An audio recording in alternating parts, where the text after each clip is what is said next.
box.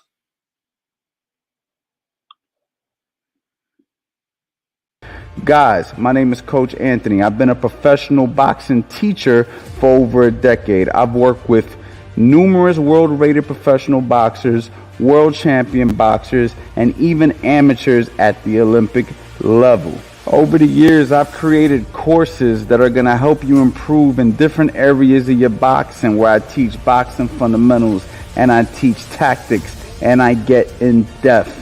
Guys, there's going to be a link somewhere on the screen. I want you guys to click it because I'm giving a special offer. I need you guys to invest into yourself.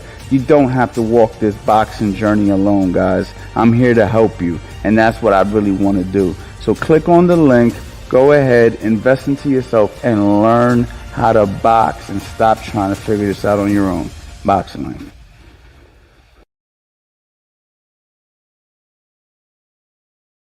Yo, what's going on, y'all? What's going on? It's been a minute. It has been a minute since I've gone live. Been extremely busy. Super excited to fill y'all in with some of the details of what we've been working on, man. Obviously, we've been in camp with Raymond Ford, who's getting prepared for a big fight on the zone. November 12th against a very tough opponent who's 25-1 at 25-1. Raymond Ford obviously being 12-0. But other than that, man, we've been working on behind the scenes, man, with the Coach Anthony 2.0, and it's going extremely well. I'm really excited to fill y'all in with all the details about that. Basically, what 2.0 is me giving more support, me really helping the people who really, have an issue, either finding a trainer, or maybe you're having an issue getting attention from your trainer because your trainer's busy. Maybe you're in a town where there's not much boxing. Maybe you can't find the right boxing gym. Maybe you like boxing on your own. Maybe this is just a hobby that you want to pursue on your own, but at the same time you want to improve. 2.0 is perfect for you guys. You know what I mean? Because it's really me. You're dealing with me personally. Monthly calls, daily messaging, access to all my material. I've already signed a bunch of people up, man. It's starting to you're starting to pick up private access to a Facebook group. So it's really something that I'm really excited about. I'm really trying to start something different, something epic through all my material, all the stuff that I put out over the years, and really help people who want that extra support. Now, of course, I'm only one person, right? So there's only but so many people I can take on. So eventually I'm gonna close the doors to 2.0. 2.0 isn't gonna be something that I'm gonna do forever. As of right now, this is something that I'm doing a limited time with a limited few people. So the people who've signed up already, they're getting custom plans. We're setting dates for calls so I can see their boxing progress. I'm watching them post videos daily in the community so I can critique them privately, once we get on our calls, and I can give them custom plans of wherever they're at in their own boxing journey. So Coach Anthony 2.0 is really dope, man. And if it's something that you think you guys might want, to pursue, It's 22 hours. Or get to know a little bit more of, I'm going to put a link right here in the description. And it's basically so you could book a call. The call doesn't cost anything, right? The call is absolutely free. We'll go ahead. We'll talk about your goals. We'll talk about what you're trying to accomplish, and then we'll go ahead and move forward. You know what I mean?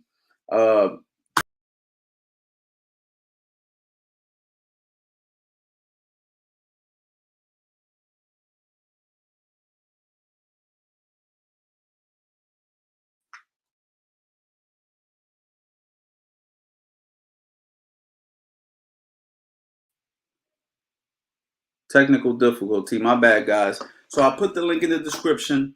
My bad about that. I put the link in the description. If you guys are interested in learning more, go ahead and book a call with me, man. Now, what I do want to tell people is don't book a call if you're not serious. Don't book a call if you just want to, what I'm saying, go on there to say, hey, what's going on, coach? Love your stuff.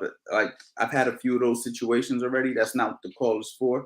The call is for people who are serious, who really want to learn, who really want to move forward, and who are prepared to financially invest in themselves, right? So this is a serious thing, but this is going to be really dope, really epic. So I'm excited about that. But as of right now, we're going to do a boxing Q&A. So I'm definitely here to chop it up with you guys for a little bit. I got Eddie Chambers. He's going to come on in a little bit. We're going to chop it up. We're going to talk some boxing. I want to keep today's live basically just boxing Q&A. Real simple. Boxing Q&A. You got questions, I got answers. You know what I'm saying? That's the reason why we do this. You guys remember around this time last year, we did No Days Off November. Who remembers No Days Off November? Let me know if you think No Days Off November should come back for a second annual No Days Off November. You know what I mean? And let me know, man. Let me go ahead and start saying what's up to the people.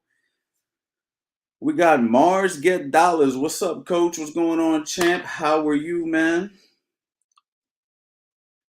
How you doing, coach? Thanks for all the tips throughout the channel. Hey, man, I appreciate you, man, coming on here and showing love. And if you guys haven't noticed, I've been posting again because I know I kind of fell back from posting consistently. Hard to keep up with the YouTubers, man. Hard to keep up. But when I do post, I try to post real quality content, real stuff, tangible stuff that you can see that's proven in fights. You know what I'm saying? Real boxing. Okay, so I know I don't post as much, but remember, it's quality over quantity. So don't be fooled by a bunch of quantity that's getting pushed out there by some people. More so, pay attention to the details. Boxing is about the details.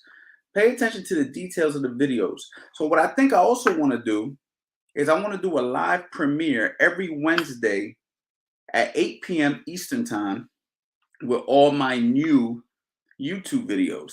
So every Wednesday, live premiere, new YouTube video where we can go ahead and we can chop it up through the live premiere and it'll be a new drop. So that's going to be something that I want to try to start. I'm trying to get on a schedule here, as you guys can see. Now with 2.0 getting so busy and me taking on, a lot of calls and putting together these custom plans and helping people with their progress. Now I can't just freestyle no more. I gotta get super organized. So I'm thinking Wednesdays live premiere, new YouTube drop once a week.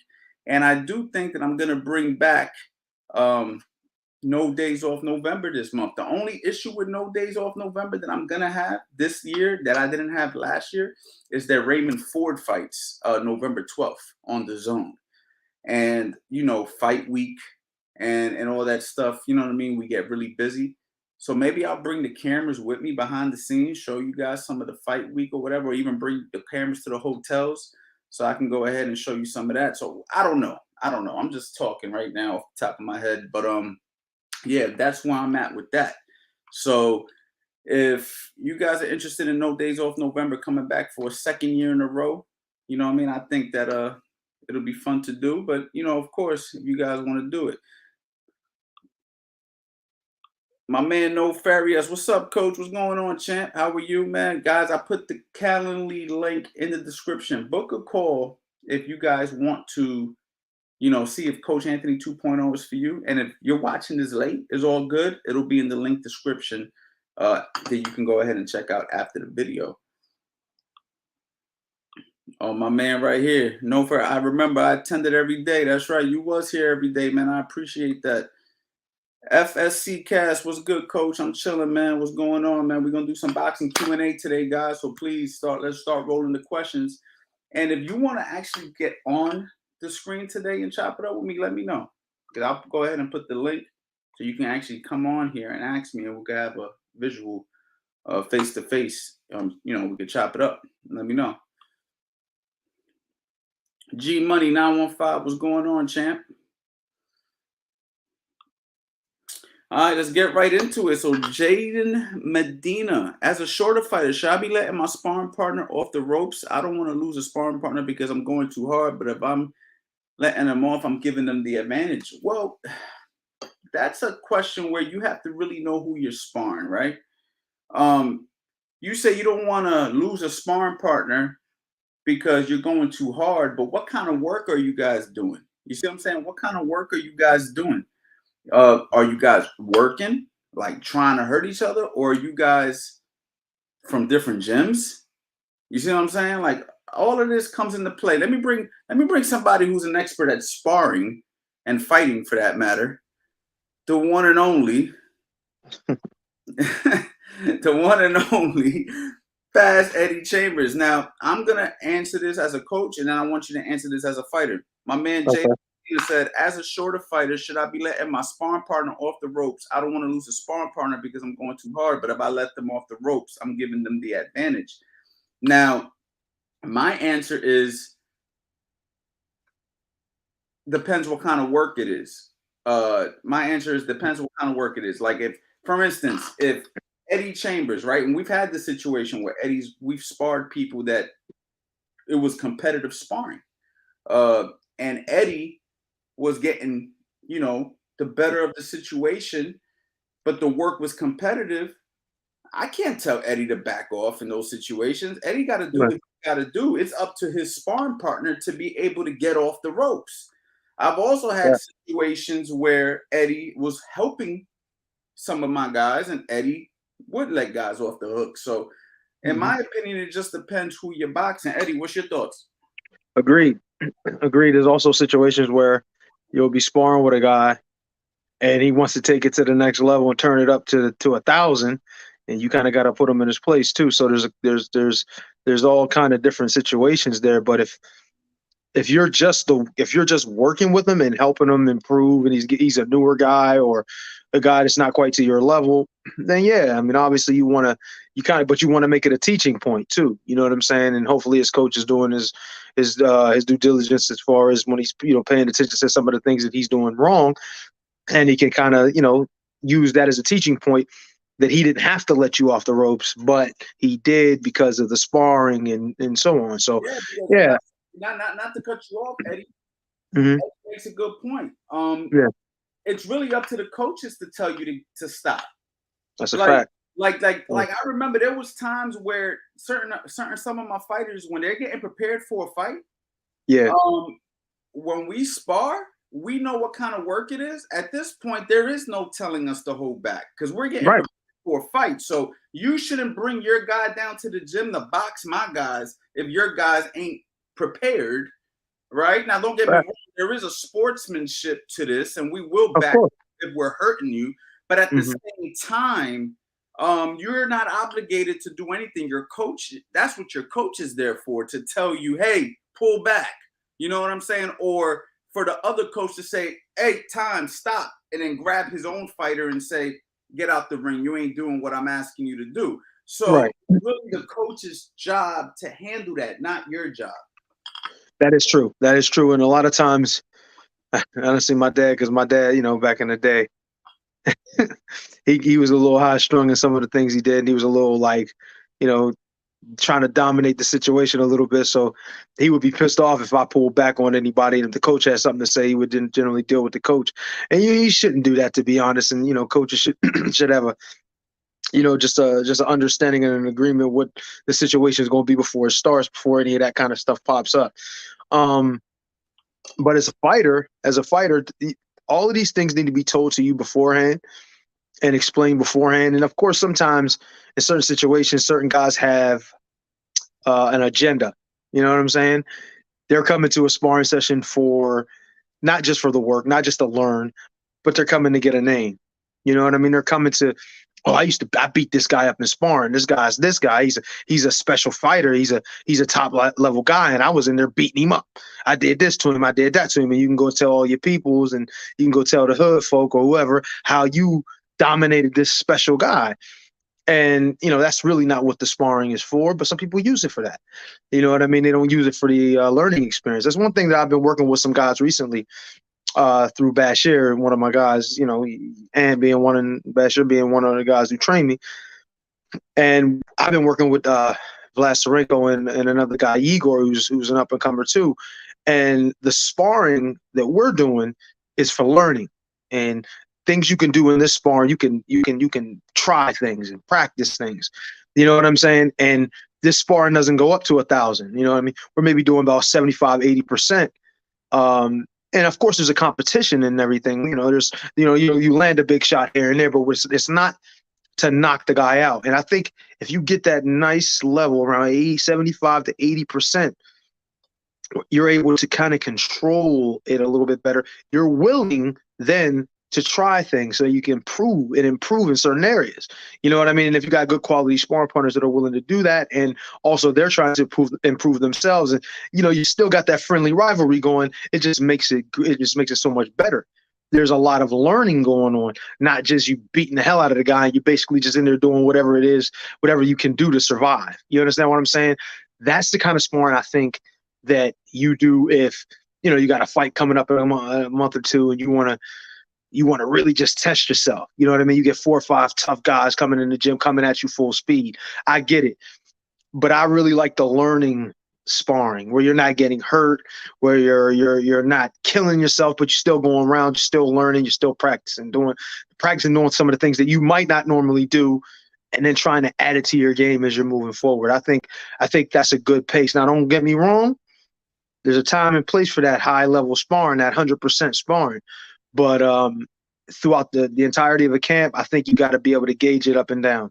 You know what I mean? As well as you do the rounds and all kind of other things too.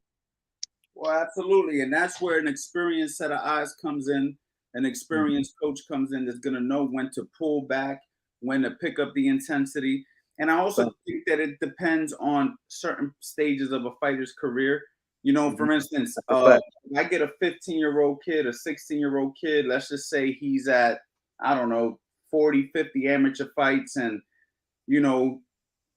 at that point, we're looking for the best quality work that we can possibly get. High level, high intensity, quality work. He's young enough to handle the work. He's still going through a learning curve where we need to get this education.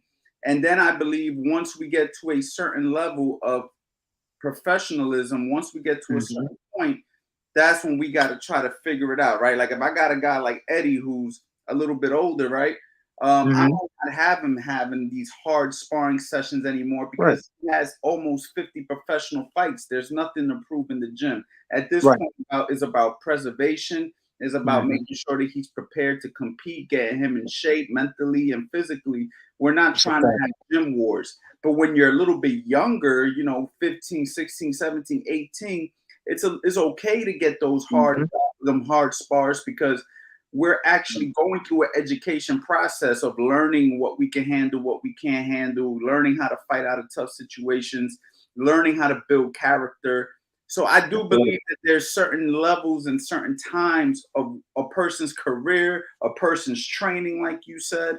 There's just a lot of factors that come into play. That's why it takes like an experienced coach to know when a fighter's peaking, when it's time to pull back the sparring, when it's time to stop the sparring as far as camp goes. And a lot of this, believe it or not, is visual, right? Like we can read a textbook, right? I could pull this book out right here just so you know this is my 2.0 book. Eddie, I know I haven't filled you in, but I got Coach Anthony 2.0 out right now. Let's go. 2.0 is basically where we're taking a deeper look at the athletes who, invested in the courses and they actually want some personal, one-on-one time with me. There was actually a kid who wanted to have personal one-on-one time with you. So just so you guys, if you guys get, you guys enroll to Coach Anthony 2.0 and there's, for instance, you want to have it's monthly video calls, daily messaging support. Eddie Chambers will also be involved in this. So if you guys want to get an extra perspective, all I got to do is call Eddie, have him on a call that quick, taking a look at your training, taking a look at your sparring, taking a look at everything. Eddie, are you down for that? Are you down to pull up? Yeah, of course. Confirmation. All right, cool. But anyway, back to what I was saying. It's not like trainers are taking a textbook like, okay, so it's week 8. Now it's time to no. A lot of it, it's looking at that performance of what's happening in the gym and knowing through experience, okay, he's peaking. Okay, it's time to pull back. You know what I'm saying? Would you agree, Eddie? 100%. That's one thing those old school trainers, man, they were really, really good at understanding when a guy's peaking and when it's time to pull back it's crazy. You get a guy and you see him one day and he's just firing on all cylinders. He's ready to go 10, 15, 10, 12, 15 rounds in the gym. He's ready to tear it up. At that point, it's like, hold up, wait. Yeah, that's great. We're going to do 4 today, and then that's it. Like, what? 4, I'm ready to tear a chunk out of somebody's ass today. Like, no, we good. We got to pause. Come on, Eddie, you are wildin'. You want to take a chunk out of somebody's ass? Hey, girls, all right. Okay, come on, jeez. A female ass. Continue. My bad. But anyway, I'm ready to beat somebody down today. And it's like, well, we want you to feel like that, right? You want you to have that desire to go that extra 3 or 4 rounds. You know what I mean? That you want to do. You feel great. It's 3 weeks out for the fight. All right, let's pull that back. The most we're gonna do is 4 rounds of sparring, and it ain't gonna be hard rounds. Everything now is gonna be floor work. You know, making sure if you're a fighter that has to make weight. I actually heard from a very reliable source. Actually, I'm not even going to say his name because what happens in the gym stays in the gym. So I'm not even going to say the fighter's name. I don't want to disrespect nobody on a platform. But there's a very high-level fighter that we all know stops his sparring 2 weeks before the fight. Oh, yeah. Now, a lot of guys stop that Thursday of the week before fight week. Sometimes even Friday. I've even seen Saturday.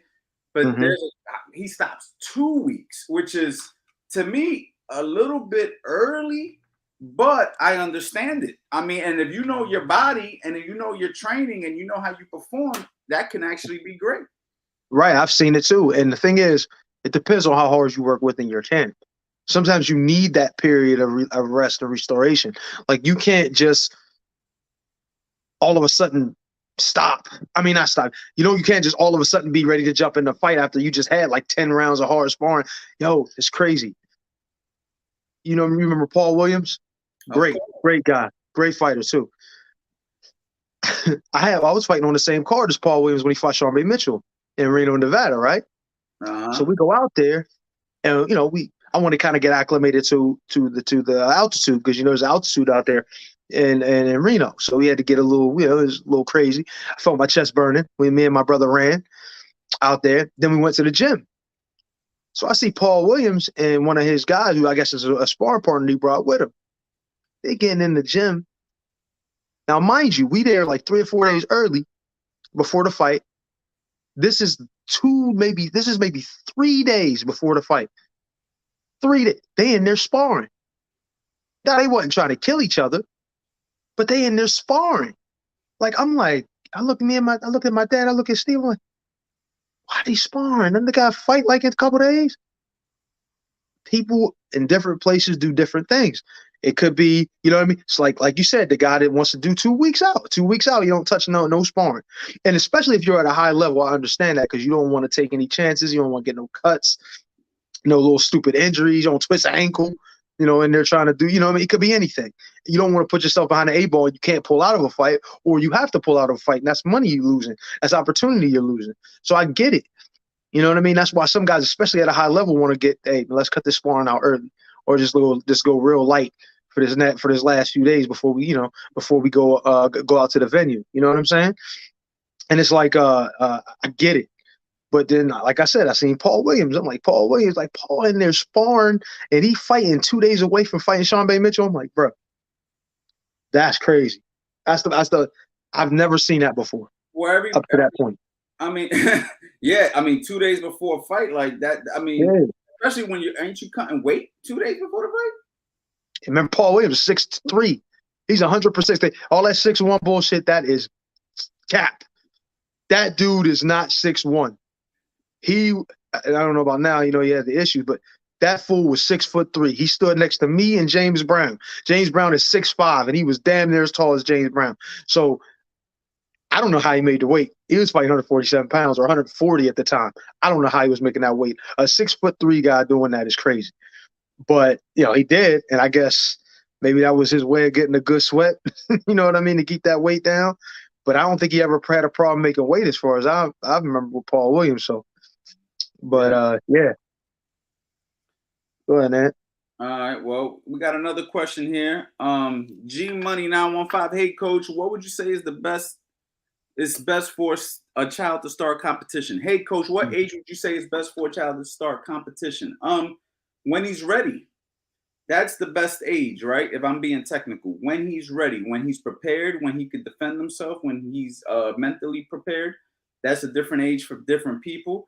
But 8 years old is the age that you are allowed to go into competition, at least in USA boxing. So I would say if you want your child to compete at 8 years old, the sooner you can get him learning the fundamentals, the better. So if you have a kid who's 5 years old, if you can start introducing him to boxing, even if it's little by little, 6 years old, 7 years old, he starts taking training serious. And then 8 years old, technically, he can compete. So the sooner, the better. You know what I mean? If you start him at 8 years old, chances are he'll be fighting in that same year if he's in a competitive gym that knows how to move kids.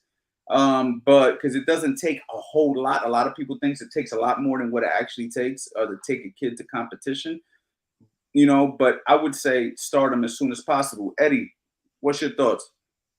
Yeah, yeah. I mean, it's like you said, it's different age for different kids. I seen guys with kids that were 5 years old. You would think it was like impossible for a kid like that to go into a gym and literally be focused on boxing, but they just love it. They grow up in it. You know what I mean? Depending on who their father is, or and then sometimes the father watches fights with them all the time, even when they 4 or 5 years old. And their mentality is to do it. It's just they got a workhorse mentality even at that age. And some kids are literally like they want competition then. They're ready to spar and fight then. You'd be surprised.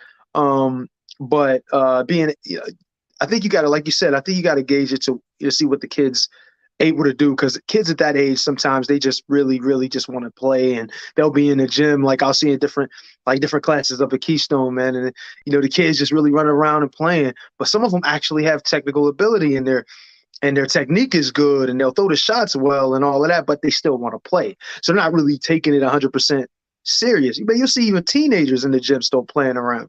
You know what I mean? I remember watching, and I know it's going to sound funny to some, but Stephen Fulton, we call him Scooter back in the day. I remember that little kid running around the gym playing with his friends in the gym. Like, but he didn't even seem like he was serious. But he ended up being like one of the top fighters in the world right now. World champion. World champion, you know what I mean? Like in a serious contender. I'm a serious he turned out to be a whole lot better than I thought he was. When I used to train Outlaw Eric Hunter back in 2015, he was like 6-0, and he was good. But I didn't know he was going to be this good. Because guess what? Put that work in. Like in reality, everybody boasts and brags about Jerron Boots Ennis, and rightfully so. Of course, yeah. Don't hate them. I'm just saying, rightfully so. Jerron Boots Ennis is the real deal. But to me, Scooter is underappreciated, and I mean Stephen Fulton. He's underappreciated because he's fought the top tier competition and has passed with flying colors. Yeah. And he has fantastic conditioning. In reality, he should be considered the #1 guy out of Philadelphia right now. No doubt. No disrespect to Jerron Ennis, who could be, but if you're basing it off competition, Stephen Fulton's that guy. He is. And that's why I say, looking at kids like him, and he didn't look ready at the time. He was a kid. He's 12, 13, maybe even younger than that, running around the gym playing, you know what I mean? Having a good time, boxing and training, but doing it, his friends around, they having fun. Then all of a sudden you look. Eddie, let's be clear. When I first started boxing, Manuel Augustus, the drunken master, he wanted to spar me, and I was a beginner. I started late. You know what I'm saying? I started at 15, going on 16, and that's not necessarily late though. I know what you're saying. I know what you're saying. Later than most world champion type guys who start at 8, but. He asked me to spar, and I regret it to this day. I turned down the sparring. Yeah. And he told me, he pulled me to the side, and he was trying to school me, and I didn't know at the time. And he was like, let me tell you something. He said, you treat boxing like it's video games. You have fun with this. He says, the moment it's not fun, don't do it no more. And I never thought that jewel would take, I'd use that jewel as a coach. At the time, obviously, I had aspirations to be a professional fighter, but Now, as a coach, I look back and say, damn, he was freaking right. You know, and he's a guy who used to have fun in the ring, you know, all the time. 100%. Granted, his record wasn't the best, but he could compete with the best, you With know? anybody. With anybody. That Yeah. motherfucker was real. So the truth is, Stephen Fulton had it figured out by having fun, basically, was my point of bringing that up. He had it figured out. He's having fun. He's not overstressing himself with this boxing thing, where a lot of guys overstress it. They think too deep into it. You got amateur fighters treating every amateur fight like it's a world title fight, and they're freaking overthinking the situation, overtraining, and doing all these things that they don't need to be worried about, as opposed to, yo, bro, have fun with this. You know what I'm saying? That was us, man. When I was boxing, I did it too. I was talking to Billy Briscoe today. Big shout out to Billy Briscoe, one of my boxing, I guess I could call him a mentor, because I speak to him all the time and learn a lot from him as well. And he was basically, you know, I was telling him, like, you know, I remember, man, I used to overthink boxing. I used to overthink boxing all the time, man. I wish I would have knew what I knew now as a coach. You know what I mean? You there? Oh yeah, I'm here. Yeah, I was just moving it. I thought you were still going with it, man. But yeah, I agree. You know what I mean? Like, and me as a fighter, honestly, I've experienced this so much where I overthought.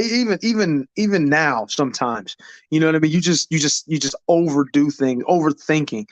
You know what I mean? And for me, with boxing, and I, you know, when I teach my guys, when I tell my guys, they don't stop thinking so much. You know what I mean?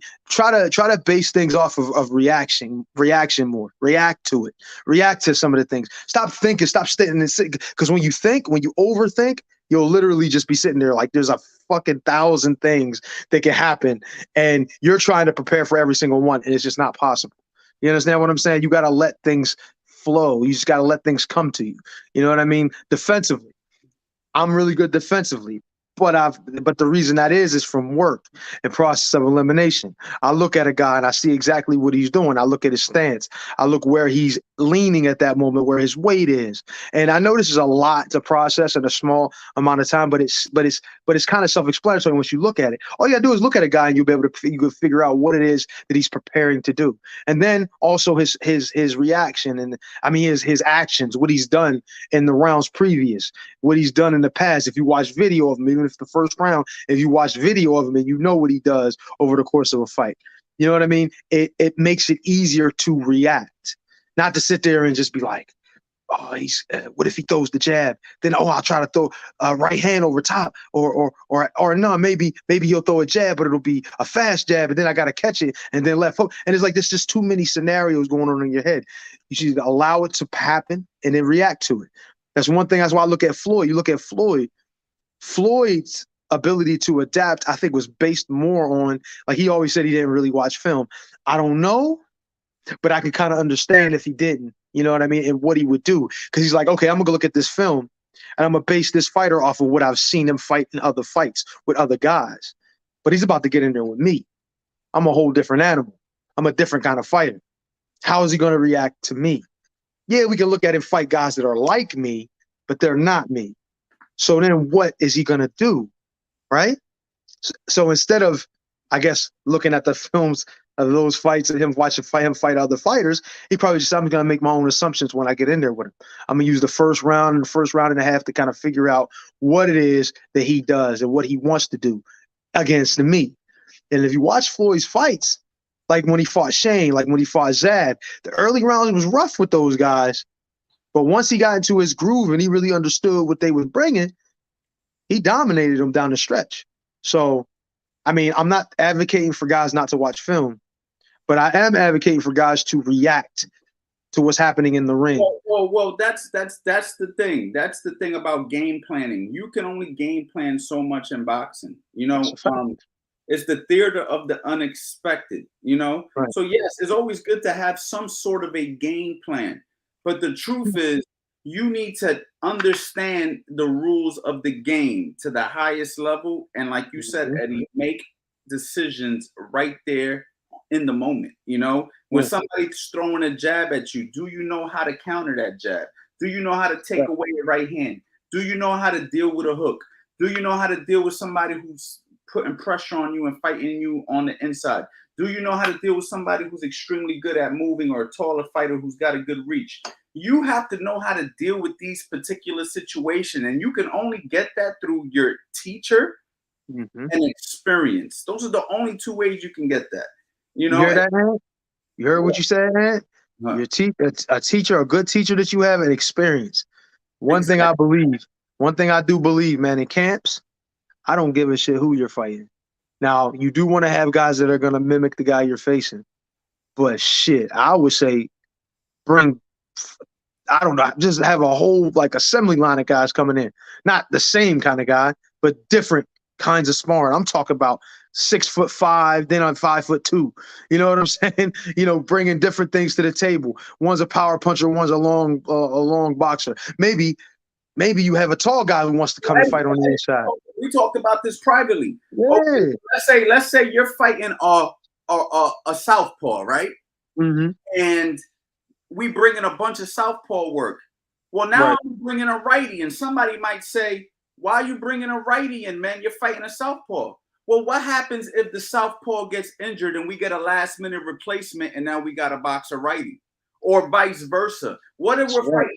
You know what I'm saying? What if we're fighting a righty? He gets injured now, last-minute replacement. We got to fight a southpaw. We don't know how to deal with that because the whole camp has been geared toward one particular situation.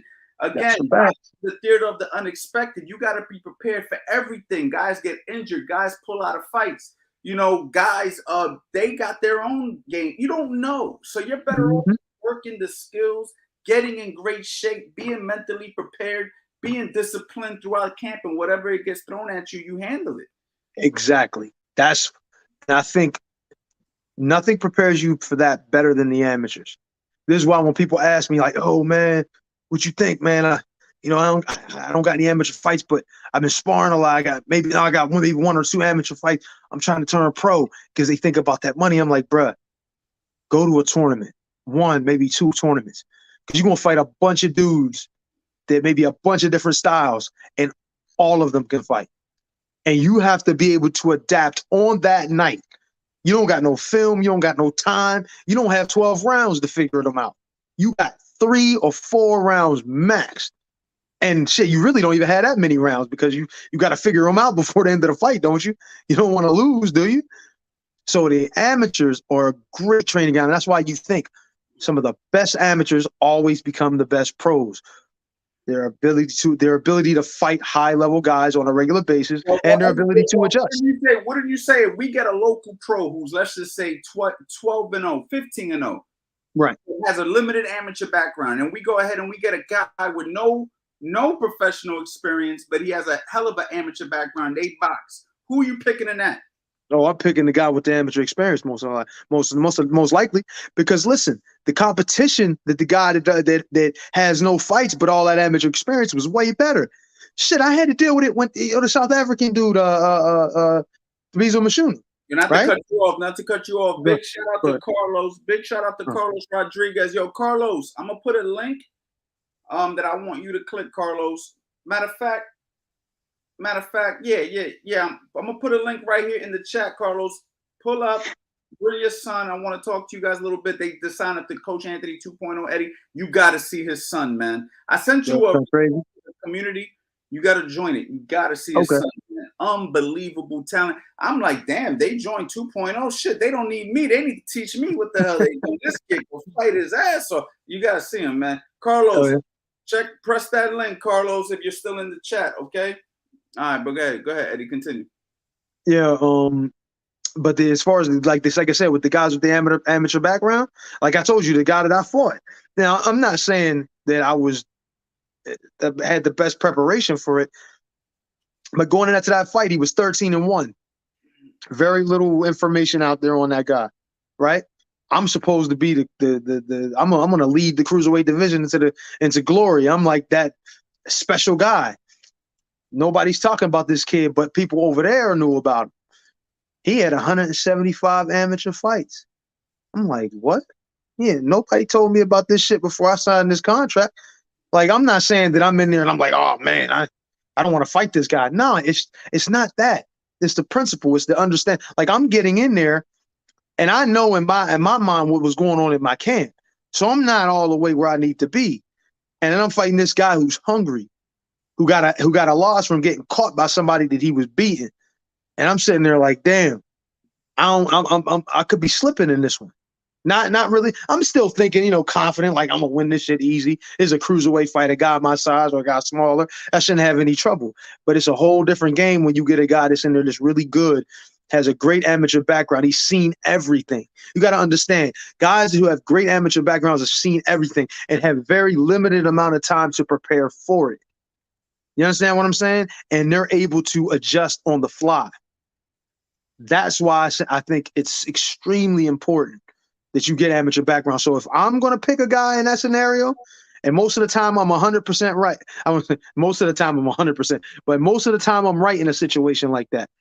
You pick the guy who's got the background. Look at Lomachenko, guys like that. Well, he did it with what? 2 world titles? I mean, two fights and won a world title. You see what I'm talking about? Fact. So what you gonna do? Who you picking? I'm picking the dude that got the experience. That's what I'm saying. And the fact is, if you really think about, my bad, I'm trying to send the link to my man Carlos real quick. If you really think about it, man, that, like you said, that's what the amateurs teaches you. And if the pros took a little bit from that, some of these pros might benefit, because a lot of the times it's like they change what you learn from the amateur experience and start to revamp the wheel. But some of that amateur stuff was like genius in a way. You know what I'm saying? It is. There's a lot you could take from it. How did you get so good? Didn't just happen in the pros. You fine tune it in the pros. You prepare. You understand how to do the extended amount of rounds. The conditioning is a little better. Your confidence is a little higher, or a lot higher.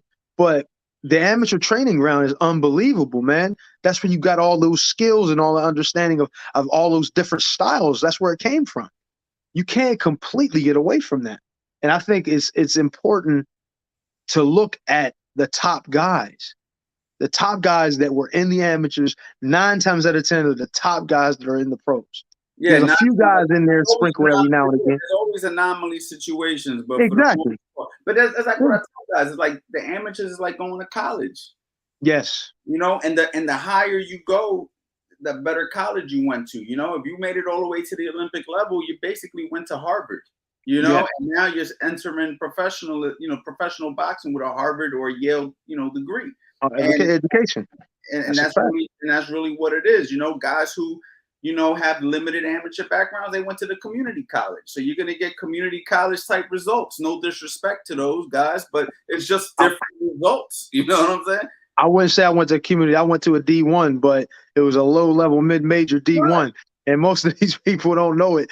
But sometimes in those situations, you still come out high level. And it's all about the individual too. If you're willing to put the work in, even if you haven't gotten that great big time amateur background, but you had experience against some of the competition, you'll be all right.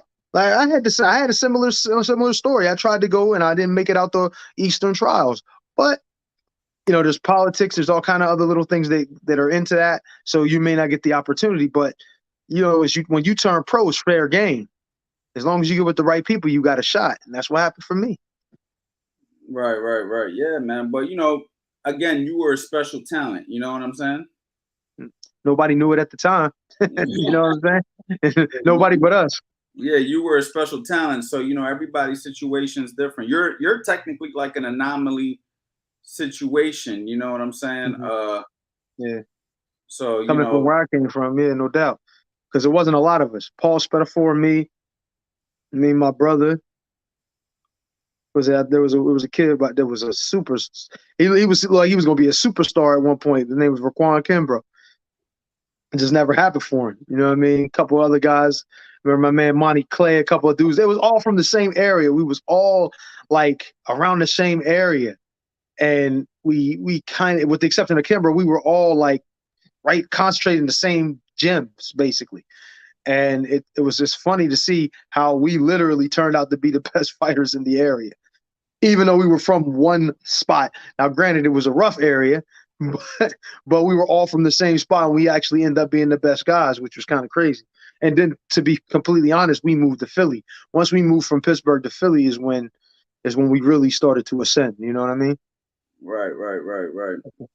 All right, let me see if we get a couple more questions, man. Guys, we on here just for a little bit at a time. We're not going to be on here for hours, so make sure you guys drop those questions real quick, and we'll try to answer them as much as possible. I know we started rambling on, Eddie, but you know, man, it's just, man, this is what boxing is. This is education right here, man. I try to tell people, man, the amount of knowledge you can get through, you know, conversating, visual learning, you know, it's crazy. You know what I'm saying? It's just, it really is. It's just so much you could learn, man. Yeah. I agree. Let me see right here what my man had to say. These two are a breath of fresh air in otherwise ignorant community of violent people. But for real though, when you stop learning, you're down growing. Yeah, I get what you're saying. You're done growing. You're done growing. Yeah, you're done growing. Nah, man, listen, we're still learning every day, and we've been in the game a long. You know what I'm saying? That is a fact. You know, so appreciate it. Yeah, absolutely, man. Yeah, Eddie, man. So listen, the 2.0 Eddie is real dope. I was trying to get my man Carlos on here, man. He said he's driving his kid. He's driving home from work, man. Let me see something real quick. I wanted to meet his son, man. His son is nasty, man. Yeah. How old is son? I believe 14. Yeah. Yeah, he on the cusp. Hey, when I started competing at 13, 14 years old, I turned pro at 18. So yeah, you did it quick. Yeah. You did it quick. Man. You know why? You know why?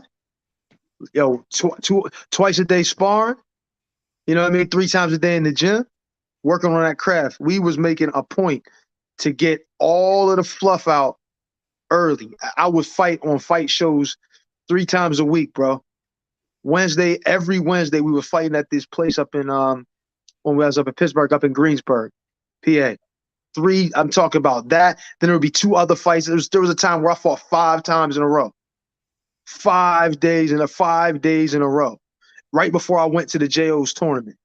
So this is what I'm telling you. If you really want to improve your game at anything, you just got to keep doing it. Put that work in. Work every day that you can. Get a little bit better. You know what I mean? Put a little more effort in, and I guarantee you it'll come. Yeah, absolutely, man. Hold on, we got somebody else, man, who got a little bit of boxing experience, man. Just a little bit. Oh God, this guy. He had a couple fights himself at one time. Yeah, I was around a little bit for him. You know what I mean? Yo, Showtime, Steve Upshur. When did you start boxing, man? When did your amateur background start? How old were you? I was 12 years old. 12 years old. Yeah, I was 12. I was 14, 15. 14, about to be 15. Yep.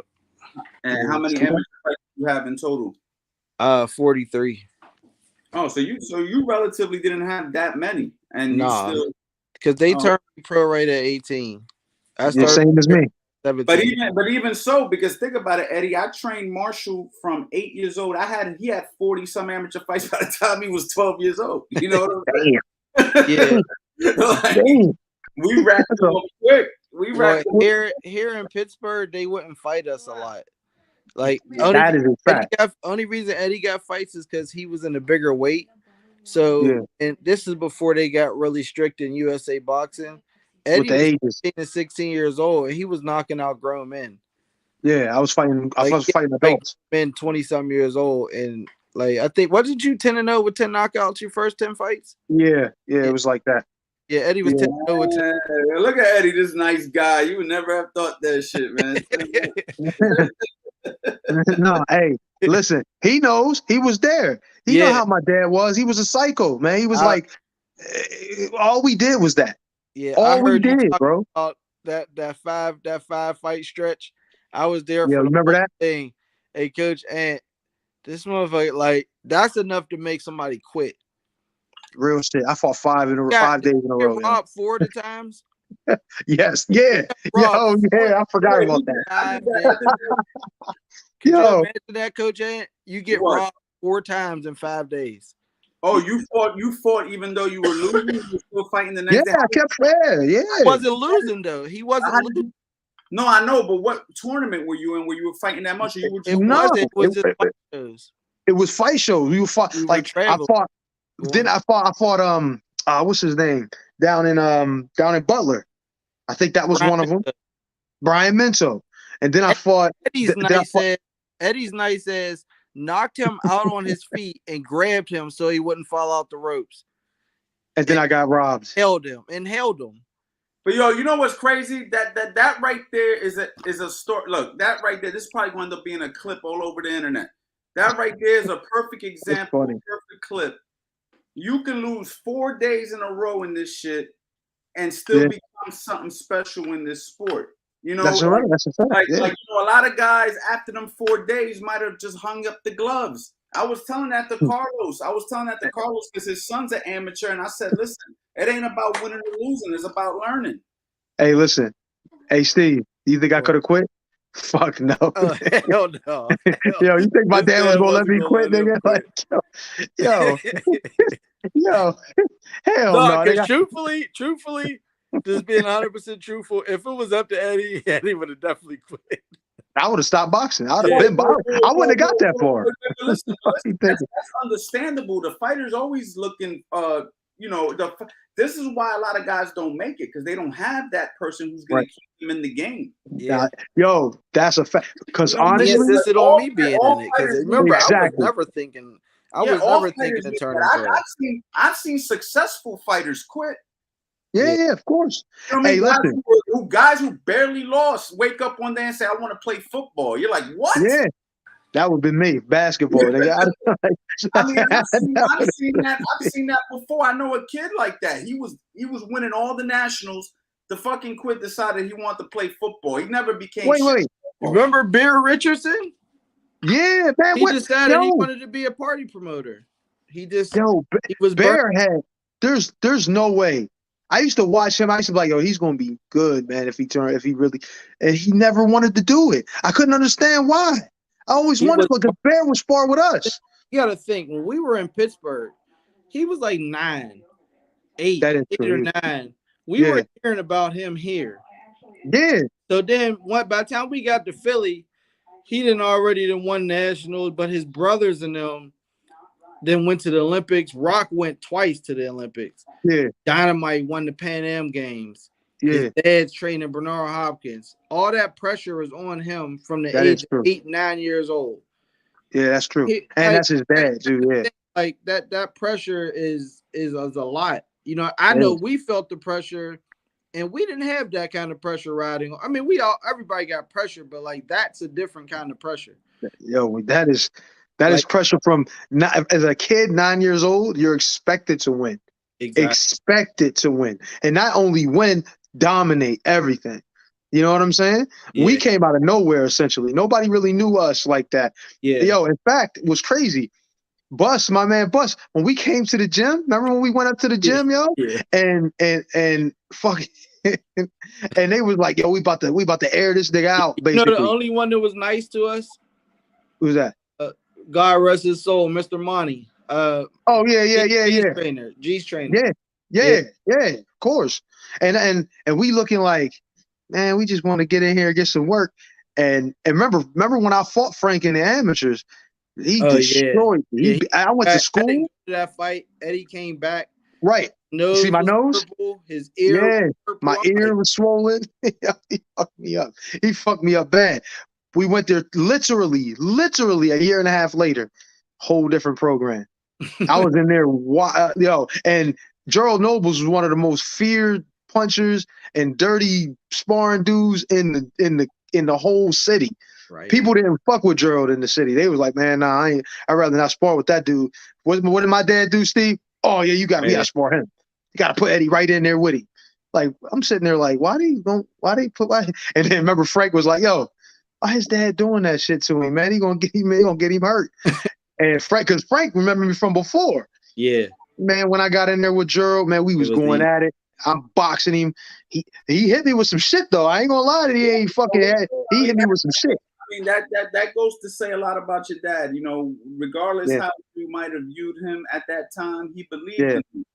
Oh, he did. You like you. He believed in boy. He believed in us. The only thing about my pop is he was a little bit too high strung with some of the things he did, and as God rest his soul, we understand he meant well in most of what he did, but there was a lot of stuff that Steve had to go through that necessarily shouldn't have had to happen. You know what I'm saying? Yeah. And I know that he felt bad about it later, but you know, that's how things go. Yeah, we talked about families. The good thing and why I feel like it passed is because I talked to him after I fought Berto. Oh, right. I was sitting in the gym that me and Rod had in the mall, and I just was like, you know what? I don't know what made me this came. I'm like, you know what? I'm gonna call Big Eddie. I don't remember what happened, and I called him. He's like, "Hey man, you just made my day, man." And like I told him, I was my like, bad. I was like, he was like, "Man, I seen your little skinny ass on the TV. I thought you was gonna get knocked out, man." Like I'm like, man, but your little skinny ass made me proud, man. You was fighting his ass. Like but hold on. Eddie literally left alive and I'm back, motherfucker. I did by accident. I don't know why. Screen up there. How is there two Eddies on my screen right now? That's because Eddie got. That's what. He got an Obama phone or some shit. Obama phone? Yeah. Man, my phone is. That's because y'all niggas these iPhones. Y'all both was like, I'll never have an iPhone. Y'all was like, you know the one where they be standing outside doing surveys so you can get a free phone. That's what. Nah, hold up. Y'all ain't gonna be coming at my phone. It's a Samsung. How y'all two trading ass niggas? Both of y'all motherfuckers was like, man, I don't mess with iPhones, man. I like the Android, blah, blah. And both of y'all motherfuckers gonna trade. Come on, man. Y'all hoes right now. You know what I'm saying? And like, if you want some money, man, you got to get the iPhone. Like, listen, man. I just had to, I had to connect with people more, man. It was more about connecting with people, man. Yeah, you can FaceTime and stuff. Yeah, it's more about connecting with people. But yo, man, go back to Skype, nigga. I don't want to hear that shit. But yeah, like Big Eddie had some of what I call like this is something that like I've seen over the years, and Eddie's seen it too, and I'm sure you have too, Coach Ant. Like guys that weren't that way when they were fighting, they push their fighters to be something more than they were. That's a fact. Like, that's what he was definitely doing. Big Eddie wasn't a mean guy. Like he wasn't like in the ring like a mean rah guy. But on us, he was he was a drill sergeant. You know what he I was mean? He was like that with Carl and Tank and all of them dudes he trained, and Kevin Matthews and all them dudes that he trained in the past. He was like that with them too, because he knew that he was bullshitting a lot of time back in the day when he was in the gym, and he was like, "Look, that didn't do well for me. I didn't turn pro. I didn't do anything that I could have done as a fighter. I'm gonna make sure all these guys do, and that's good. You know what I mean? You know where you lacked, what you lacked. Let's make it, and let's make the next generation better." The truth of the fact of the matter is this, guys, not to cut you off, though, from a coach's perspective now. Think about a pit bull. If you want your pit bull to be a fighter, you don't pet it every day, feed it a lot of food. You lock the dog away. You only feed it once in a while. Like, you gotta make the dog become mean. Like, you don't just like comfort a dog and expect the dog to be a mean dog, right? It's the same thing with a fighter. Like, if you're gonna do this, it's not the prettiest thing, and that's what people fail to realize. If you're really gonna do this, now if you're taking a kid and you just want to teach them how to defend themselves, and then by all means, you don't force this on them. But once you make the decision, we're gonna do this. I mean, that's kind of how the game goes, man. It's like going to the army and now you're scared to shoot in war. Like, bro, you better not be. What do you expect? Your ass. You know what I mean? Like, what do you expect, bro? But one thing also, sometimes I believe coaches are too brave with another man's blood. Oh yeah, 100%. That's a fact. 1,000. That's a fact. Brave with another man's blood. And it's usually and it's usually because you know you know what, let me be careful how I say that, but I do believe that there's a lot of cases like that. It's usually not from experienced fighters though. Fighters that were experienced usually are too soft on their With like the fighting, they don't even want their kids to go through that shit. You know what I'm trying to say? Yeah. I catch myself doing that sometimes. It's like, yeah, like, nah, I ain't just throwing you in there because like I ain't, you know what I mean? Like, cause I know what's gonna happen. Like, I could teach you it without that. You know what I mean? I'll letting you get fucked up. But sometimes I'm learning. I'm still learning. Like you were saying earlier, Coach. Like I'm still learning. You know what I mean? Like everybody, I gotta let you get roughed up. No, being a coach is a totally different skill set, Steve. And that's something that, you know, I'm sure you're learning right now. It's just a totally different skill set. Sometimes you think you're doing the right thing by protecting your kid, and you are in a generalization, but then sometimes you might be hurting them because you're not exposing them to what they need to be exposed to, and vice versa. That's why it's a case by case. You got to kind of you got to kind of feel it out because, you know, there's been times, like I'll tell you early in my coaching experience, I would hold kids that were ready to fight and they wouldn't fight. I'd keep training them because I felt like they weren't all the way ready. So a couple of kids left me, right? Because they weren't fighting. They went with another coach. They fought a week later and dominated. And then they kept fighting and kept winning. And then I'm like, fuck, I taught that kid everything he knew, but I was too scared to take him to the shows because I felt like he needed more. So then I learned that I can actually let a kid loose a little sooner than I thought. Like there was a time where I thought they needed to be trained longer, but then I realized I didn't have to do that much. But Coach Ant, don't change what you did. You want to know why?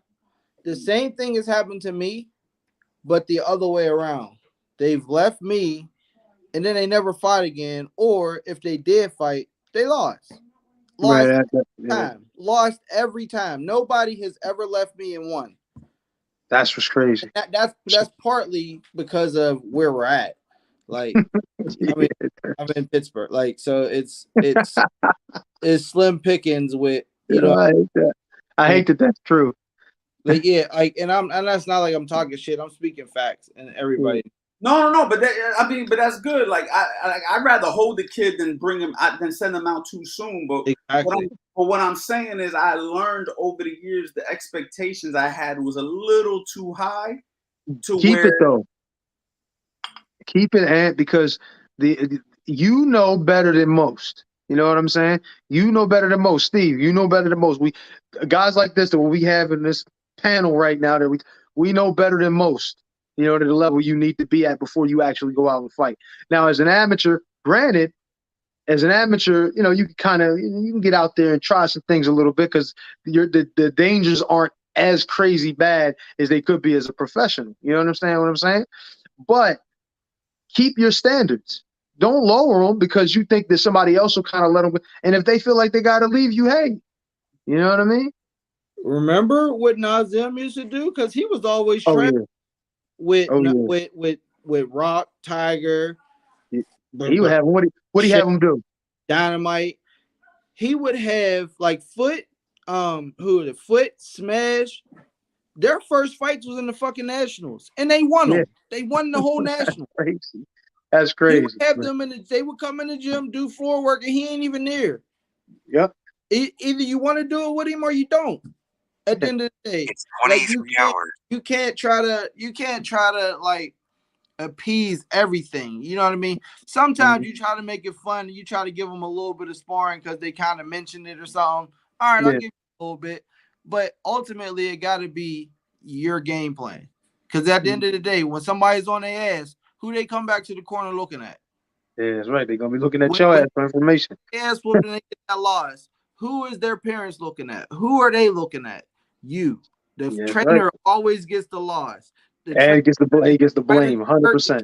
Always gets the blame. Oh, you should have pulled him out. out. The fundamentals that goes back to having solid fundamentals. That comes back to making sure the fundamentals are solid and knowing how to deal with situations. That's why, like I said, if you taught your kid how to box the right way, game planning again in the professionals is important, but not as important because you know how to handle situations that you've already learned them in the gym the right way. Now, if you didn't have good fundamentals, I mean, you're a sitting duck for anybody. You know? You also got to think of, all right, you teach a kid from, and this ain't in every case. I'm not going to say in every case. I ain't trying to play nobody, but like, say you got a kid from Camden, you teach him the fundamentals.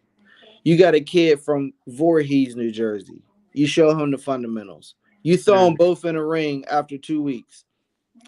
Who you putting your bet on?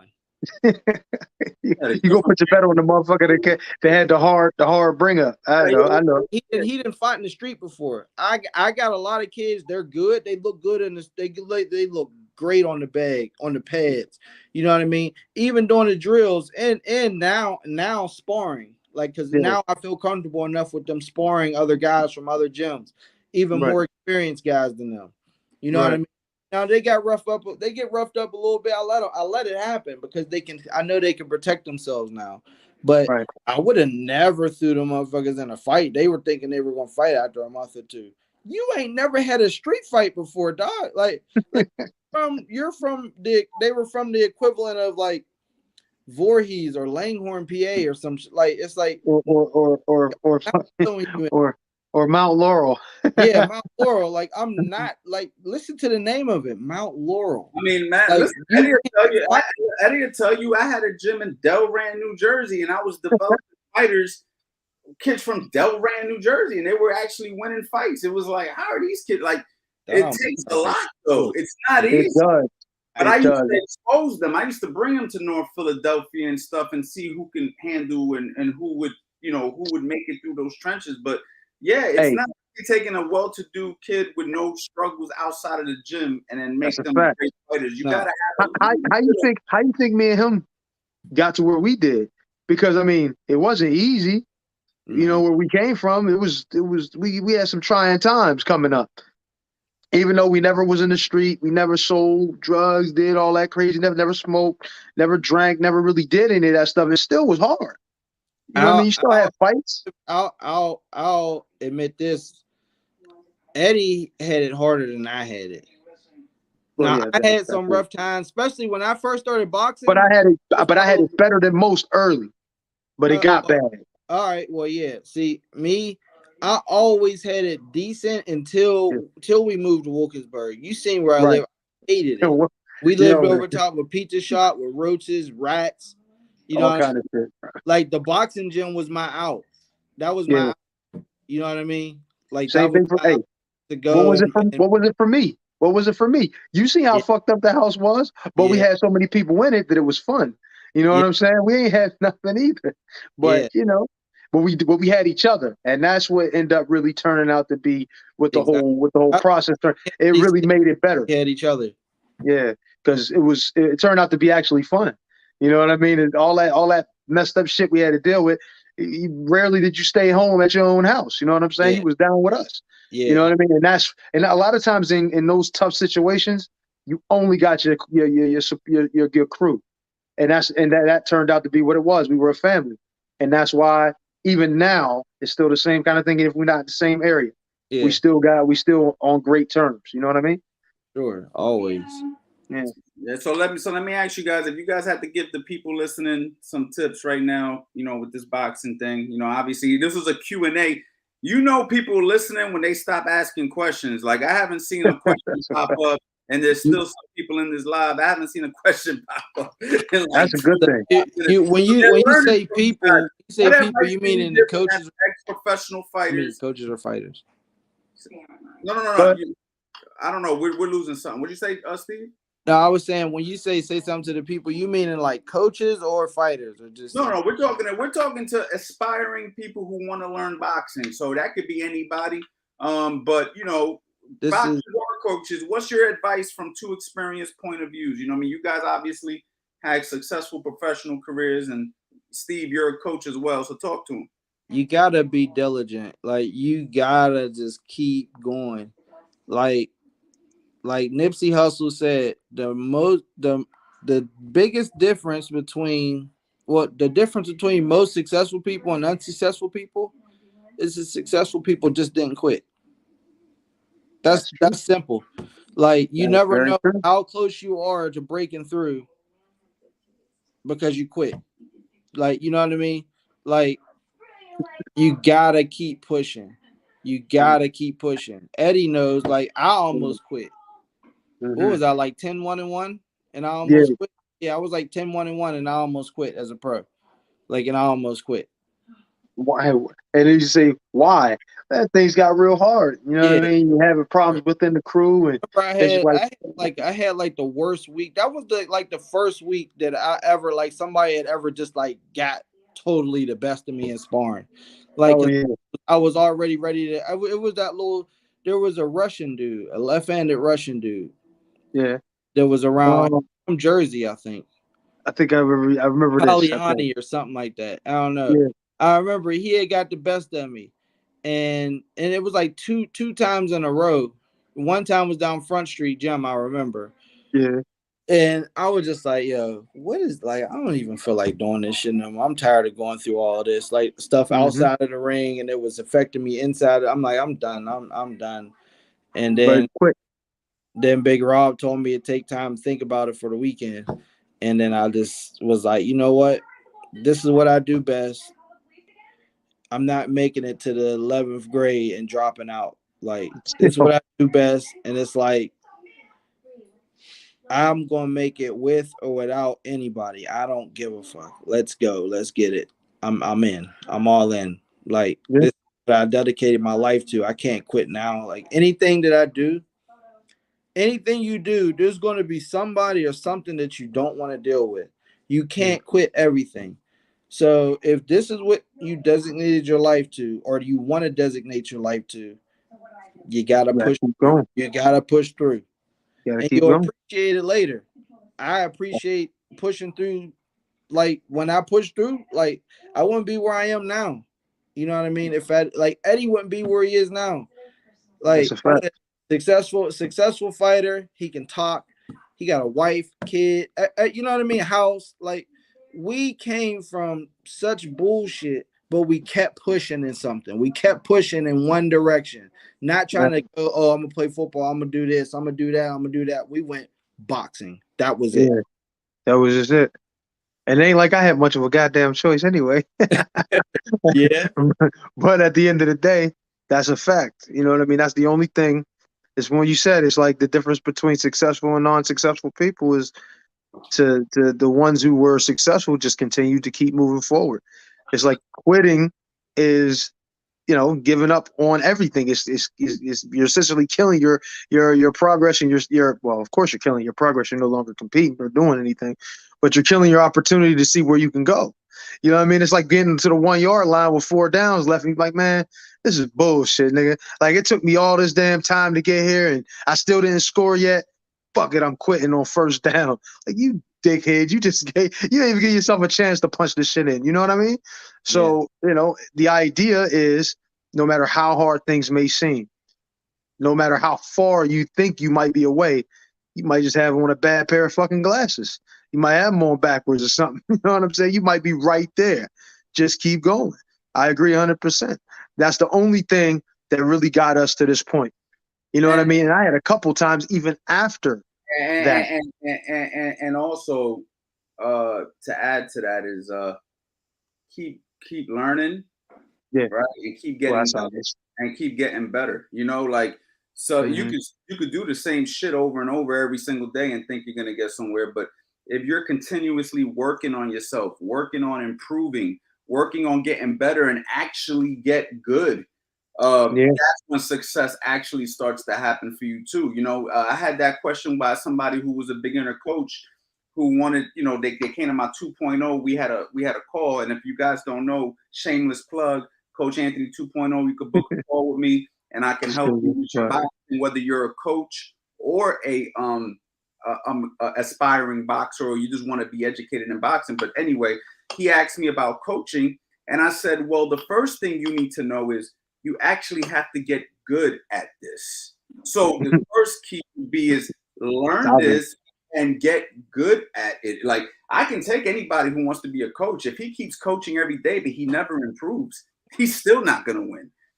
Right. So here in Pittsburgh, get better, get That's educated. a fact. You know what I'm saying? Continue to Pittsburgh is because a lot of these guys, they don't want to educate. They think that they can make it up. I had a guy who I had a call with, right? And he wanted to learn from me. He wanted to do the Coach Anthony 2.0, right? And I had hundreds of calls in the last 2 weeks, so I'm not gonna, point them out. And he actually was like, I already have a really good mid-work system, and I don't need help there. What I need help is blah, blah, blah. And I said, okay, cool.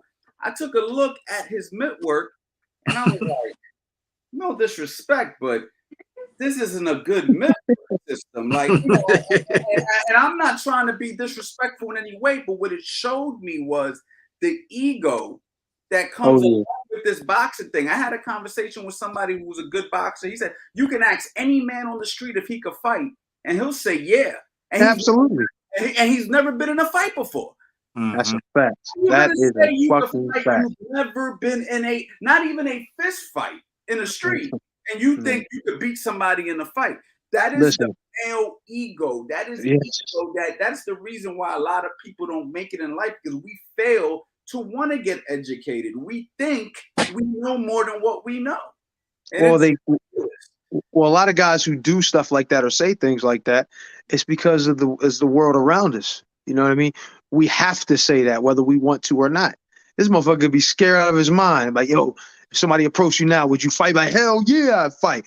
Man, that motherfucker would be ready to run. You don't even know if you would actually fight if you've never been pressed. That's my point. But it's like I said, it's the world around us. I can ask Eddie, like, Eddie, what would you do against a guy who's 6'8" and has an undefeated boxing record? How would you win? Eddie can answer that because he's done it before. Run. You know what I mean? He's done it before. I can ask Steve Upster, how would you approach one of the biggest stars in boxing and you know what I'm saying, who's won a title before? He's done it before. Right. You know what I mean? I can ask a guy who's never fought before, and he'll have more confidence than both of these guys. And he'll be like, you know why? Me, bro? Are you serious? You've never done it before. Right. Well, you know why? You know why they got more confidence? Because they've never felt like they never felt a punch in them upside the head by one of those big motherfuckers or one of those excellent, talented fighters like that with power like a heavyweight. Yeah, they don't know what it's like. So of course they could easily say that. But when you feel it, it's a different game. You know what I'm saying? Little arguments at the gym every day. I have to catch myself like, who am I talking? Wow. Yeah, exactly. I'll just go and start training somebody. I'm like, what am I doing right now? Why are you even talking? Can't talk sense to a fool. Well, that's true. That's why I like to just put my videos out, because I don't got to go back and forth and debate it. Me and Eddie put out these instructionals, and you take it for what it's worth. You guys want to take the information and learn from it, or you want to disregard it and say that's bullshit, that's fine, whatever. The information is there. When you're ready to educate yourself, you can always come back. It's there. You can go to the website, CoachAnthonyBoxing.com. I might have a deal for you. I might not that day, depending on what's going on. But at the end of the day, I don't got to debate with you about this. You see what I'm saying? Yeah. We put it on the video. We put it out. You take it for what it's worth. You want to take the credible sources that it's coming from? Great. If you don't, that's fine. Later on, when you finally get a deeper understanding of the game, you'll be like, damn, they was really teaching us the real shit this whole time. You know what I'm saying? And that's really where we're trying to go with this. That's why I got somebody like Eddie on all my videos, where I'm not just making up fucking boxing techniques to look like I'm educated. I got an actual guy. Like, me and Eddie had this conversation privately. If I started teaching some bullshit on my courses, or Eddie would check me and be like, bro, I'm not going to be part of this video with this ridiculous You know what I'm saying? Eddie is going to tarnish his own brand by being part of it when he's a respected fighter in the game. Like nigga, you really was going to be a part of that punk ass video that he was putting out? Imagine Eddie going out and some up and coming heavyweight who looked up to Eddie says, "Hey man, I like you, but why do you do those videos with Coach Anthony? He's a fucking idiot." Like, you know what I'm saying? I would hate for that. You know what I mean? Therefore, we make sure we put out real stuff. And also one thing that I noticed is like some people respect people more. so they'll listen. Like you saying something, they ain't gonna take that. They still think they know. Yeah. Let now right now is hot because Wilder just got a knockout. So right Oh, now Malik says the same exact thing. They're going to take that as gold. You know what I mean?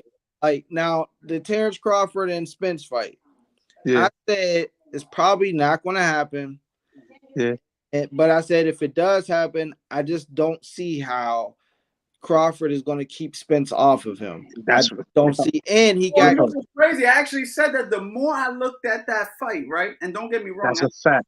I think it's a good fight, but I think eventually it's going to get bad. No, I think Terrence Crawford is a phenomenal fighter. And I had an opportunity to work against Terrence Crawford with Hank Lundy. So I've been as a coach, I've coached against Terrence Crawford. So I know the kind of guy he is. Now, with that being said, he likes to start slow. Even Hank got some early rounds with no, Hank definitely got some early rounds.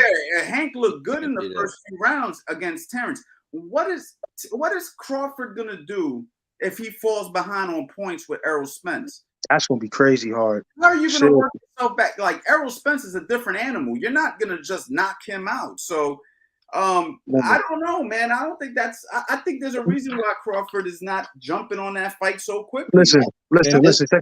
Check this out. Terrence Crawford. The only way Terrence Crawford, I think, wins that fight is if he can really hurt Errol Spence, put him on his back foot. You know, make him apprehensive about coming in with. I just don't see that happening. But one of those different angle punches that he ended up But think about when he does that. Every time you see it, when you catch still pictures of, go look at still pictures of his fights, him throwing the shot. The other hand is in another state somewhere. Like you know what I mean? Like he's throwing a hard left hand, but that right hand is all the way down at his hip. You know, like he's not defensively responsible when he's going for it. You know what I mean? Like and you can't be that with him. You can't be that with Spence. Look at Stills with Spence. Spence's hand is up. This hand's up when he lets his left hand out. You know what I mean?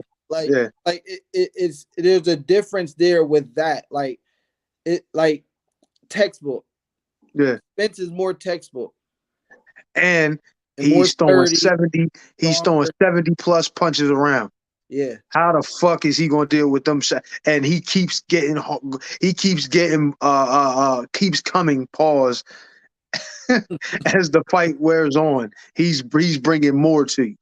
Yeah, Crawford's gonna have to hurt Spence in between punches. Yeah, that's the only chance he's got really is to hurt him in between punches because, and I can see that because we got to remember Errol Spence isn't the hardest guy to hit. Let's not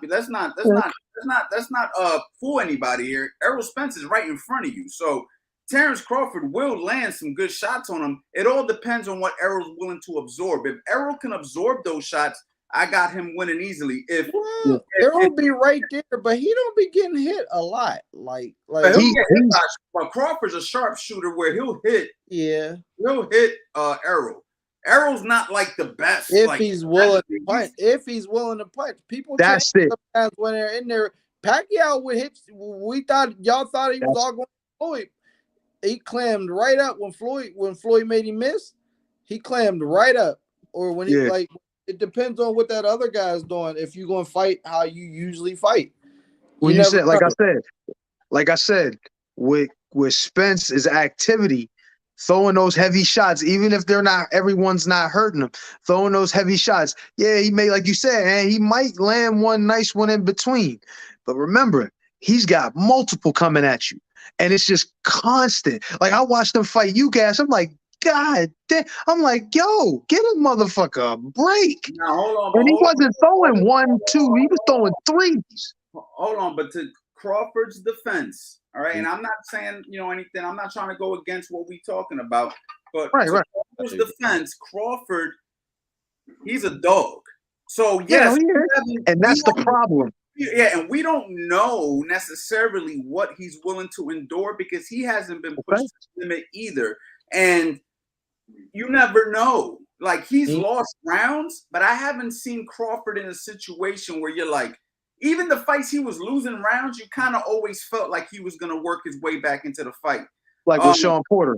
Even with Sean Porter, I mean, he didn't look like he was out the fight. It looked like he was losing the fight, but he never looked out the fight. And we haven't seen Crawford in that situation either. We don't know what he's willing to absorb or what he's willing to endure. We don't know yet. Well, I mean, hey, we'll see. You know what I mean? that's the. Hopefully, we'll see. That's what makes boxing exciting, right? We just don't know, like. But I had mentioned that like my prediction of what would happen, and the guy disagreed with me. Nah, Crawford's too good of a boxer. This and that. I'm like, all right, I'm telling you. I'm telling you what I feel would happen. And I'm pretty sure that my opinion is probably better than yours because you don't fight. So, but yo, why you gotta pull rank, bro? Why you always gotta pull rank? You damn sure I'm just saying. But then, guess what? Eddie puts out a interview. Yeah, that one where Aaron was in the background. Oh yeah. Woo! Like he got hit, like he ate a building. No, look. Yo, stop, yo. We gonna get him in shape though. You know you my dog, Aaron. But no. So Eddie puts out an interview saying the same exact thing. So what do you guy comes to the gym? He's like, yeah, I think I'm changing my mind on that fight. He's like, yeah, yo, that's funny. Eddie knows shit. I'm like, man, I just said that shit. I just said like, yo, that lets you know. Like, does that not let you know something? This like how like if you said it, but then because they just see Malik, so now it's gold. Whatever he says is gold right now. You know what I mean? That's not to say it's not right, but it's the same exact thing that you say. But they'll only take information as gold from certain people, from reliable sources. People they deem there's reliable sources. You're too close. That's why, Steve. You're too close. Yeah. You too close. It's like, look, if I said something and like somebody was around me every day and seen me every day, they don't look at me the same as they would look at me if they were from a distance, right? Yeah. But then you said something and you was on TV and you was like, yo, I think this is, and they be like, you know what? That dude knows his shit. Eddie, let me give you a good example, right? I'll never forget it. I used to go to this diner every day to eat, right? Yeah. And this girl was talking about losing weight. So, I know how to count calories, macros, the whole nine. So I said, she was like, I want to start counting calories and macros. I said, well, how much you weigh? What do you want to weigh? Whatever. I did it right there on the spot, wrote it up, gave her the paper, right? I gave her her macros. I gave her her calories. I said, stick to this. You'll be good. She was like, thanks. I go to the diner a week later. She goes, look what I just bought. And I'm like, what'd you just buy? She bought a program from a personal trainer who gave her her macros and calories. I said, well, hold on. I took the paper. I said, can you get the paper that I gave you a week ago? She was like, oh, yeah, I got it. It was the same fucking numbers, bro. So I gave her the fucking macros for free. She went and paid for to give her the same macros. My point is, but this thing though, this is the thing. At that point, I said to myself, I will no longer do anything for free. This is what I'm saying. Let you had threw a price out there. She went. I said, let you had threw a price out there. And that's a fact. Yeah, that's what I'm saying. People don't value when you try to give them something for free. Sometimes. That's true. Like, that is fucking true. And I do free stuff all the time. Even people who pay me, I make sure I do free stuff because that's just how I am. But it's true. People after a while they get comfortable. Like it's like I always value my relationship with you guys because it's like I know that at one time I used to watch y'all on TV and say, damn, those guys could fight. Now I got fucking personal relationships with y'all. I'm not gonna take that for granted, but other people will. Oh, that's a fact. That is a fucking fact. You sit there, you'll be talking with somebody, and they know you. You've been talking with them, you've been around them, and then you'll say something to them, and then they'll kind of like, I don't know about that. Then they hear some shit from somebody else who they deem as a more reliable source, but it's only because they know you. And they're like, you know what? I like what he said. I like the way he said it because he's from far over there and I can't touch it. And how many times have you seen the trainer? How many times have you seen the trainer who's trainer of the year? And then when they start losing, they become a nobody. Perfect example, Canelo's trainer. I remember 2 years ago, everybody wanted to be with him. What's his name? Eddie Reynoso. He's the best trainer that ever lived. And every fighter wanted to go to Eddie Reynoso. And no disrespect to Eddie Reynoso, I've never seen him in person. I've only seen videos. And you know we can't judge a man off of that. We got to actually be around him. I don't know him, so I can't speak on his skills. But what I will tell you is, how come people ain't talking about him now? I know why. Because he got some losses on his record now. He got some losses. All of a sudden, guys are leaving him too. And how many times have we seen Buddy McGirt go up the ladder, down the ladder, back up the ladder, down the ladder? You're like, oh, he's the best. And you're like, he's a bum. And then you're like, he's the best again. And then it's like, come on, dog. This is a sport. You're going to win, you're going to lose. If you're in it long enough, you're going to win, you're going to lose. And that's just what it is. I'll tell you, I respect Eddie Reynoso. Like, I watched him and I like some of his stuff. Like, I look at him like, I know you know Coach Chino because you've worked alongside him. I look at them as like the same. They're good at like, I don't know, putting like, I don't know if I want to call it like scenarios together, like certain punch combinations for certain people, and it lands. I don't know. It's like they're good at putting certain shit together. I think certain trainers are good for certain people. Right. Listen, I remember when I was an amateur boxer and I used to always be excited to meet trainers, and I would be like, yo, will you work with me? And the trainer would say, well, let's see if we mesh. You know, now I understand what that means. You know what I'm saying? At that time, I'm like, what do you mean if we mesh, man? I'm motivated. We got to mesh. And now it's like, it's the truth. You have to mesh with your athlete. I could be the best fucking source of information, and me and the fighter can't fucking get that chemistry. It's not gonna work. That's a fact. That's great. That's you're saying the right shit. That means a lot. Yeah, because you gotta have that chemistry, man. I might be the best, but guess what? Not for you. You know, and that happens. Yeah. I mean, look. Remember when I started to move up? People start calling my pop to train him. Yeah. You know what I mean? They was calling, because they see the success he's having with me. They even started calling Vinny to be their cut man. How crazy is that? The whole Vinny wouldn't be in the back with us the whole time because everybody wanted him to work their cuts because he worked our cuts. Right. Just because they see a successful situation, they feel like they want to be a part of it. Yeah. They feel like that is going to work for them. And just like you said, Ant, some of these trainers say, well, let's just see how we work together, you know, because my dad, drill sergeant, he's not going to sit there and allow you to do this or do that. No, you got to do exactly what he says and listen to what and it's like, I remember I think Rock at one point wanted him to work with him. I think Monty Barrett wanted him to come work with him. And a couple other guys I think were mentioned. And it's like, I'm saying to myself, like, I don't know if these guys can work with him. You know what I'm saying? Because they're pretty much, not to be set in their ways like they can't be trained, but it's like certain people have certain things that they like to do and they feel comfortable doing.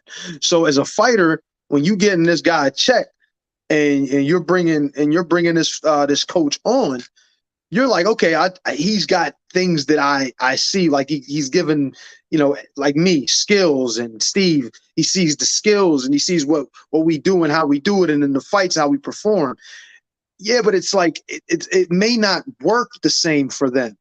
You understand what I'm saying? Because back to Eddie Reynoso, he didn't work for Ryan Garcia. Right. But he's great for Canelo. Right. Same thing with Andy Ruiz. I don't really see anybody taking Canelo anywhere further than what Eddie Reynoso has done. I've literally seen people say Canelo needs to get rid of Eddie Reynoso. I've heard it. And you know why? I'm like, you know why?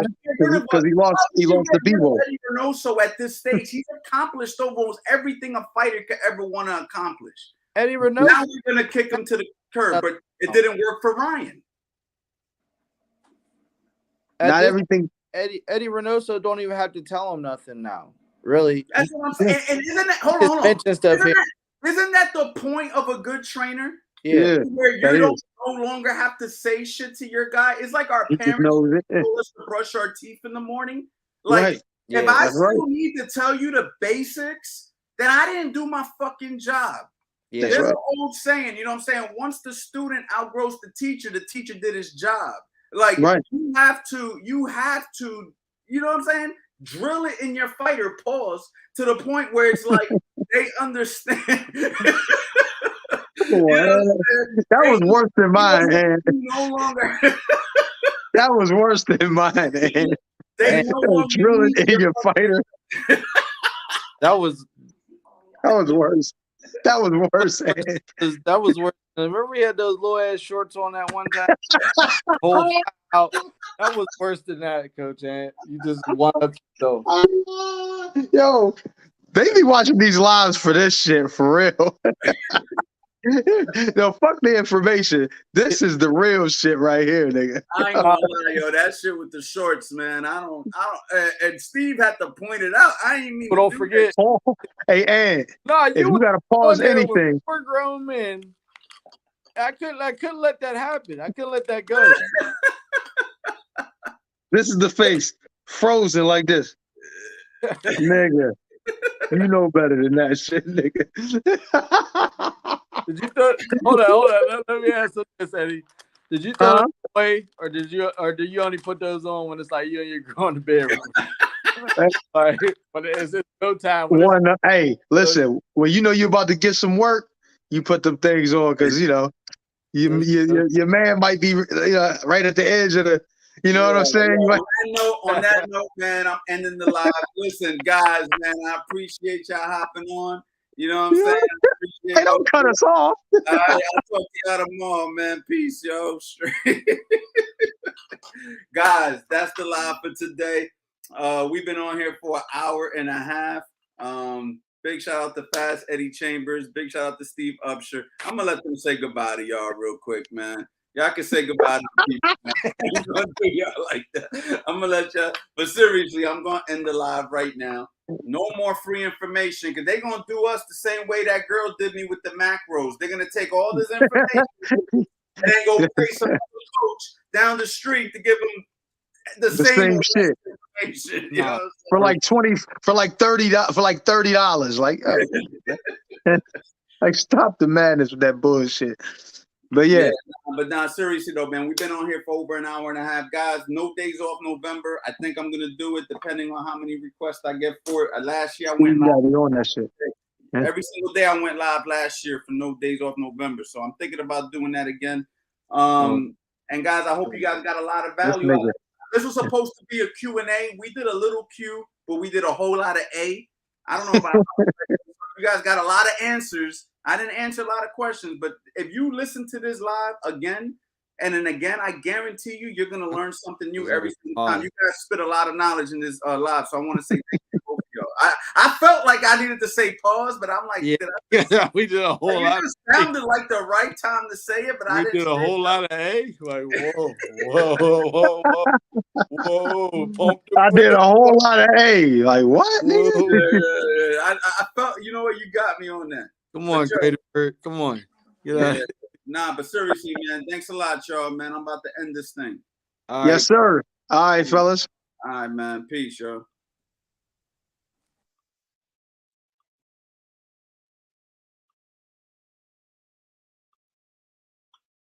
All right, guys. So there you have it, man. There goes a very interesting boxing Q&A. I hope you guys got some value from it. And if you guys want to learn more about Coach Anthony 2.0, the link description will have a book a call link. Only if you're serious, book a call, guys. All right. I'm not here to waste your time. Don't waste my time. I'm really here to try to help people take their boxing to the next level. So if you stuck around to the end of this, please hit that link, book a call. Let me help y'all. And thank you so much for tuning in to everybody. And if you're watching this late, thank you to you guys too, man. Peace.